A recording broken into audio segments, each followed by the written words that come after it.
Now, we've got a show on our hands today. Our special guest author today is Seyi Amao. Seyi is a fascinating young woman who has been bold enough to tell her personal experience, to share her personal experience in her book. Now, this is not a memoir. This is a novel, but it's a novel based on, to a very large extent, based on her own personal story, and it's really fascinating. Now, I never heard of PCOS, polycystic ovary syndrome. That's PCOS, until I read this book. Now, with PCOS, a woman cannot have children, or the chances of having children is very, very low. Well, you get to hear more of that as we dive into this interview. But this is a fascinating story. Now, one of the things that novelists do for us, whether they are conscious of it or not, whether they intend to or not, is they also help us to preserve important stories. For example, look at what is going on in the northeastern part of Nigeria, where you have Boko Haram and you've got all this, the war going on in the northeastern part of Nigeria, Sambisa forests and the rest of them. One of the things that she has done in this novel is to capture all that, because two of the protagonists in this novel are army officers in Nigerian army, officers in the Nigerian army who fought in the Sambisa forest. And she was able to capture that whole experience, describe Sambisa forest, describe what the military are going through over there, describe the perspective of the Nigerian army and of soldiers and some of the tragedies that they're experiencing there. She captured everything in this book while telling the stories of these two gentlemen. But beyond that, she also tells the story of PCOS being experienced by the primary protagonist of this book. Well, it's a very interesting read, something that once you pick up, you don't want to drop again. Now, let's get to meet Seyi Amao right now, and then after the introduction, we'll dig into the conversation that we had with her.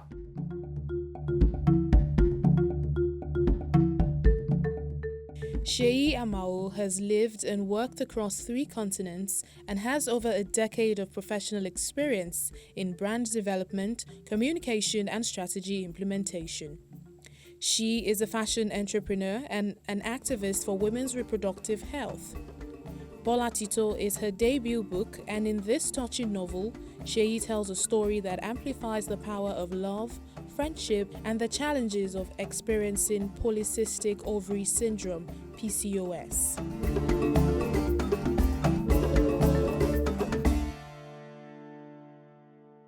Seyi, nice to have you on Channels Book Club. Great to have you here. Thank you so much.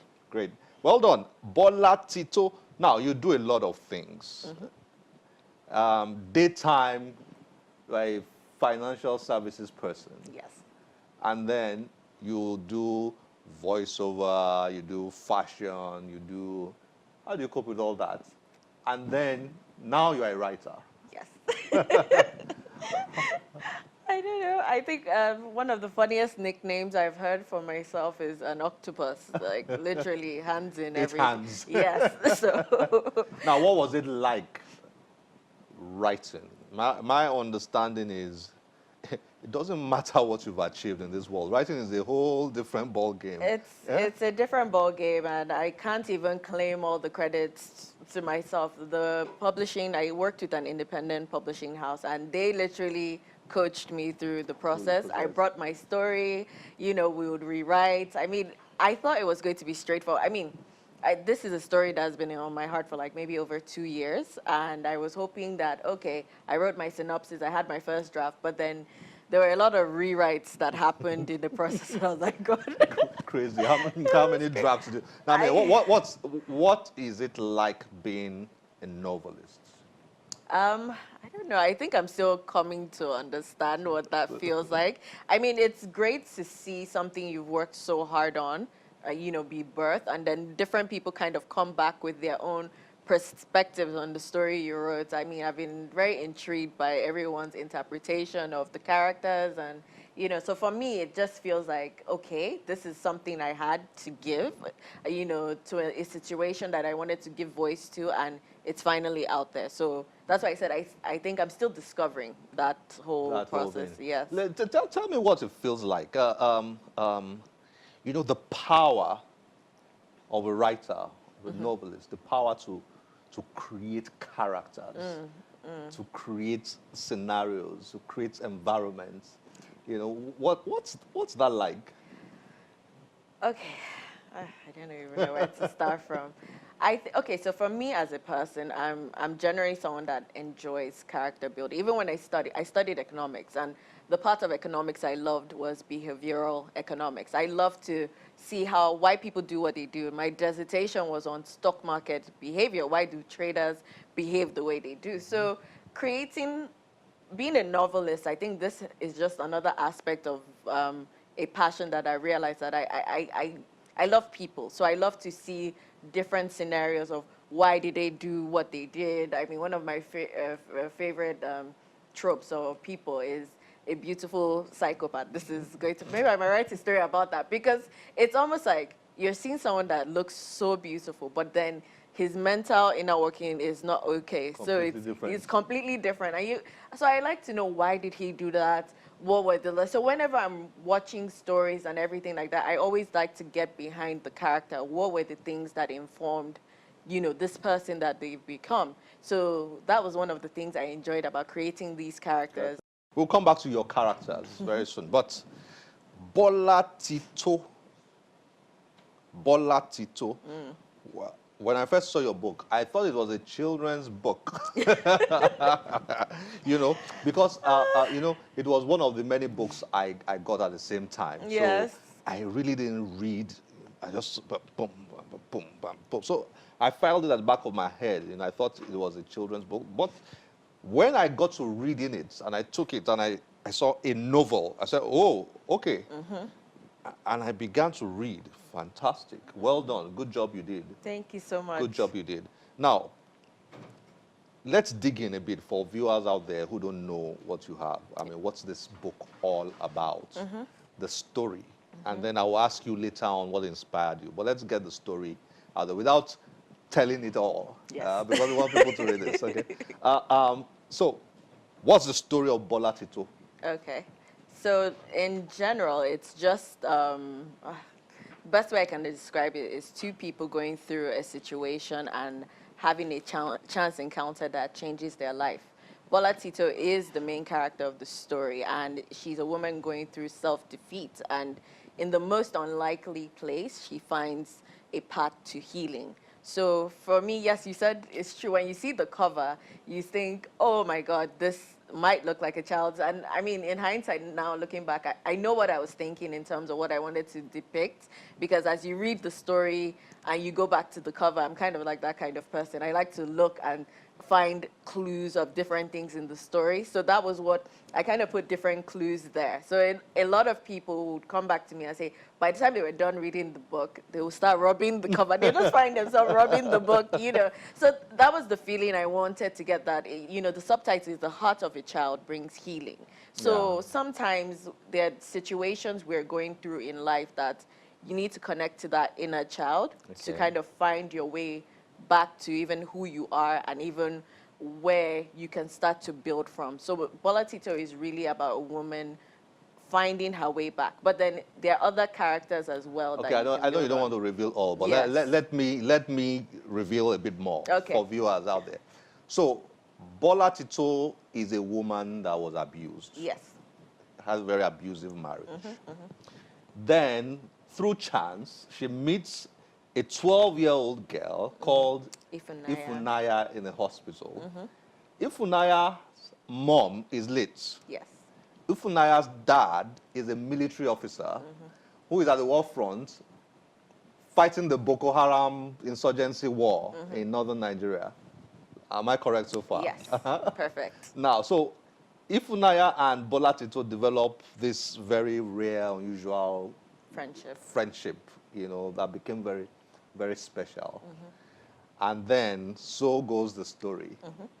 And that led to Bolatito meeting the love of her life later on. But we shouldn't say more than that, should we? But you know, it's a page turner. Thank you Yeah, so much. you know, I'm very busy, so if I tell you I read a book in one day, then you know that it caught my attention. You know, so I just kept reading and reading and reading. I didn't want to stop until, you know, I finished. But it's I like the way you weaved. On the one hand, I was learning about military experience in northern Nigeria. I liked that backdrop to it. Thank you. Because we need to learn more in this country how to use our own stories, our own experiences to tell interesting stories. Isn't that true? Very, very true.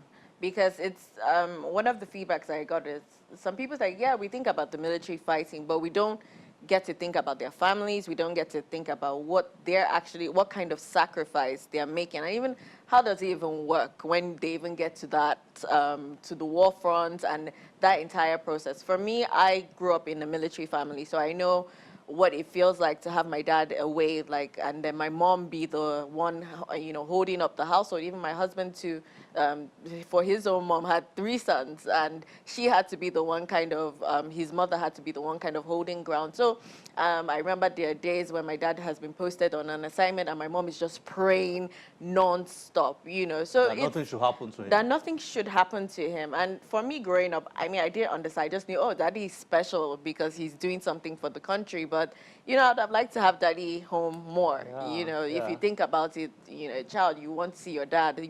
You know, there were summers that we would travel to see him. So for me, I thought that was a great story to tell. And obviously with the aspect of the Chibok girls as well, what does that even mean? You know, just bringing a sort of reality to the story of the women. I mean, it's fictional, but then what would that process of trying to get those girls back home mean? What were the lives that were even lost in that process? Did your father's experience in the military play out? Because the way you described the military scenarios here, Yeah. the action, the military barracks, the defense headquarters, and all those, you know, that played out for you, right? So it definitely did. And my dad actually is featured in the book because at one point, yeah, he's Rear Admiral S.A. Olukoya. At one point, you'd have noticed him in the book. He was the defense NDA, so that's in Kaduna. So he was the director of administration there. And I got to even go to Kaduna during that period. He worked with a lot of young cadets, and a number of people that he even was part of, like a mentor to, have become big people. And even himself, he had a very very great career in the military. So I tapped that, and also like my husband's dad, who is a retired brigadier general. So he gave that more. Played out a lot. Yes, yes. No wonder. And then, on the other hand, you know, the way you also told the story, I mean, the cultural angle to the story. I mean, Bolatito was in an abusive marriage because she didn't have a child for how many years? That was about 12 years. 12 years, she was childless. Yeah, 12 years. And the once loving husband, Akin, then became crazy because his wife did not have a child. The pressure of society, the pressure of family, and all that. That was quite very emotional. Yeah. So for me, I knew. Well, even thinking about the story, it's emotional because the aspect of Bolatito I resonate with is what was causing her infertility, which is something called polycystic ovarian syndrome. I mean, I've been diagnosed with that, so for me, it's difficult to give birth. I mean, or conceive naturally, it's difficult because of it's a hormonal disorder. And a lot of women, like maybe 1 in 10 women globally, gets this particular disorder.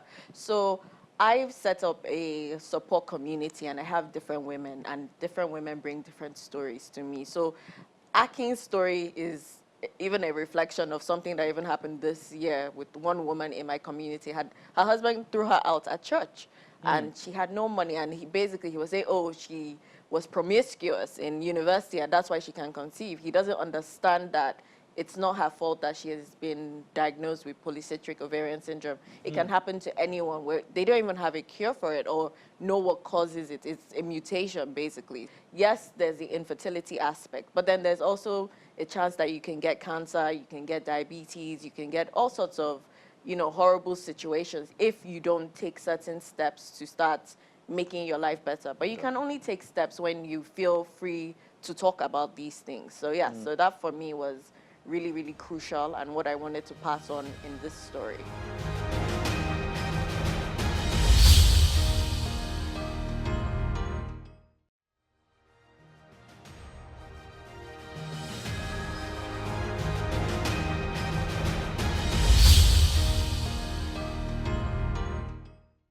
This is what inspired this book, right? Yes, yes. Your personal experience of not being able to have a child after so long. So not being able to have a child, but also because obviously when you get married, there's that expectation. And even though no one in my family is pressuring me in that sense, I think mine has been more of the health challenges. Seeing my body transform, getting facial hairs, prolonged bleeding. That for me has been my own traumatic experience, because one of the things with PCOS is that some women don't see their periods, and if you're not seeing your period, that means you're not ovulating, so what egg would get fertilized? Now for my case, I was seeing my period and still am with, sometimes seeing it every day. When I bled 6 months straight, I was just, it's imagine going out and you're not even sure if, you mess up yourself or you bleed onto a seat. So that was what I was feeling. And Bolatito herself is a creative take on the woman with the issue of blood. And I think it was just one of my Bible study moments. I was reading and I was like, okay, God, why this situation? Even why me in this situation? And it's just from reflecting and everything, that was how I started this journey of, I want to tell a story that another woman can pick up and say, this is my story, and I was able to find my hope again. Yeah, so yeah. Well, that's just so, that's incredible, really. Sad. Well, so you took this story Yes. and all the other stories, experiences in your life, and you lumped them up to writing this. I always ask writers, did you write this to entertain or to send out a message? So I meet writers who write to entertain. Yeah. I mean, they don't care about it. They just write the thing, let people have fun. I think my next book is going to be more of entertaining. Like that. Yeah, just So fun. you wrote this to send a message Yes. out, actually. Yes, I did actually. But you also then had to entertain while doing so, because that's what made the story.